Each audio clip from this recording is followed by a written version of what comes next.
दोस्तों 5 दिन पहले 11 अक्टूबर को लाहौर से एक इंतहाई शॉकिंग खबर सामने आई। एक सोशल मीडिया पोस्ट वायरल हुई कि लाहौर में पंजाब कॉलेज के कैंपस में एक 17 साल की लड़की को ज्यादती का निशाना बनाया गया है। इसका इल्जाम इसी कॉलेज के एक सिक्योरिटी गार्ड पर लगा। खबर यह भी थी कि उस लड़की की कंडीशन सही नहीं है और उसको हॉस्पिटल शिफ्ट कर दिया गया है और वो आईसीयू में है। दोस्तों, इस कॉलेज के स्टूडेंट्स ने ये खबर सामने आते ही हर जगह एहतजाज शुरू कर दिया, शदीद एहतजाज। इसी प्रेशर में वो जो सिक्योरिटी गार्ड था जिस पर यह इल्जाम था, उसको सियालकोट से अरेस्ट कर लिया गया, जबकि बताया गया कि इस वाकये में एक वैन ड्राइवर भी शामिल था जो पकड़ा नहीं जा सका। यहां तक कि पंजाब कॉलेज के इस कैंपस की रजिस्ट्रेशन भी कैंसिल कर दी गई।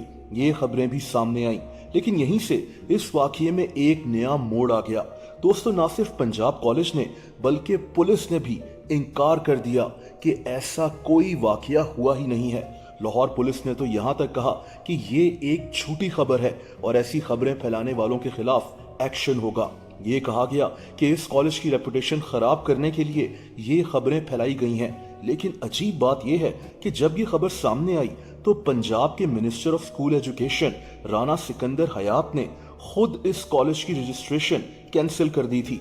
अब एक वजीर ऐसा करेगा तो लोगों को यही लगेगा कि ये वाकया हुआ है। इन मिनिस्टर साहब ने ये भी कहा कि इस कॉलेज की प्रिंसिपल ने वीडियो एविडेंस डिलीट कर दिया है। होंगे अमीर इदारे, पर हमने ना सिर्फ इनकी रजिस्ट्रेशन सस्पेंड करनी है, उसमें प्रिंसिपल ने मिलके और कॉलेज की एडमिनिस्ट्रेशन ने मिलके वो वीडियो और ऑडियो एविडेंस ही डिलीट कर जिसके अंदर सारे सबूत थे।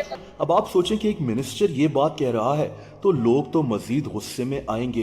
पुलिस अगर कह रही है कि झूठी खबरें ना फैलाओ तो असल में तो खुद इनके मिनिस्टर ये बात मीडिया में कह रहे थे।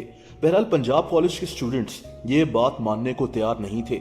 इनके मुताबिक ये वाकया हुआ था और अब इसको छुपाने की कोशिश की जा रही है। दोस्तों, इसी दौरान एक और वीडियो सामने आई जिसमें इस कॉलेज के स्टूडेंट्स एहतजाज कर रहे थे और एक सीनियर पुलिस ऑफिसर इनको कह रहा था कि अंदर चले जाओ, कहीं आपके साथ कोई और वाकया ना हो जाए। इस तरह गेट ओपन है, बच्चियां यहाँ पे मौजूद हैं, कोई नया वाकया ना हो जाए। यहाँ पे इस तरह गेट ओपन है, बच्चियां यहाँ पे मौजूद हैं, कोई नया वाकया ना हो जाए। यहाँ पे आप इमेजिन करें कि वो पुलिस जिसका काम हमारी हिफाजत करना है, वो इन स्टूडेंट्स को कह रहे हैं कि आपके साथ कुछ ना हो जाए, आप अंदर चले जाएं। जब ऐसी बातें सामने आती हैं तो लोगों का एतमाद पुलिस पर कम हो जाता है। बहरहाल ये वाकया यहाँ नहीं रुका। सोशल मीडिया पर यह खबर मजीद फैलती गई और लोग बहुत गुस्से में थे। लेकिन यहीं इस वाकये में एक और मोड़ आ गया। दोस्तों, उस लड़की के वालिद और चचा पुलिस के साथ खड़े थे और लड़की के वालिद ने कहा कि ऐसा कोई वाकया हुआ ही नहीं। वो लड़की घर में पांव स्लिप होने की वजह से गिर गई थी और तभी वो लड़की हॉस्पिटल में आईसीयू में है, जो सिर्फ और सिर्फ प्रोपेगेंडा और मिस इन्फॉर्मेशन से स्टार्ट हुआ।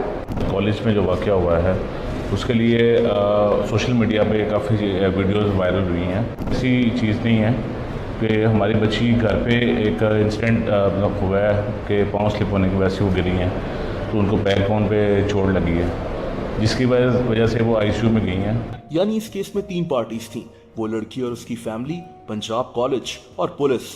इन तीनों पार्टीज का कहना है कि ऐसा कोई वाकया हुआ ही नहीं, ये सब एक झूठी खबर है।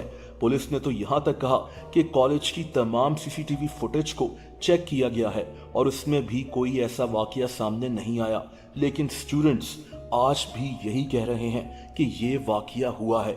देखिए दोस्तों, यहाँ 2 पॉसिबिलिटीज हो सकती हैं। एक तो ये कि पुलिस, कॉलेज और लड़की की फैमिली ठीक कह रहे हैं कि ऐसा कुछ नहीं हुआ। लेकिन दूसरी बात यह है कि अगर ये वाकया हुआ है तो क्लियरली उस लड़की की फैमिली नहीं चाहती कि इस केस को आगे बढ़ाया जाए। हम जिस माशरे में रहते हैं वहां अफसोस की बात है कि जो विक्टिम होता है, खास तौर पर ऐसे केसेस में, उसके लिए आगे मुश्किलात हो जाती हैं।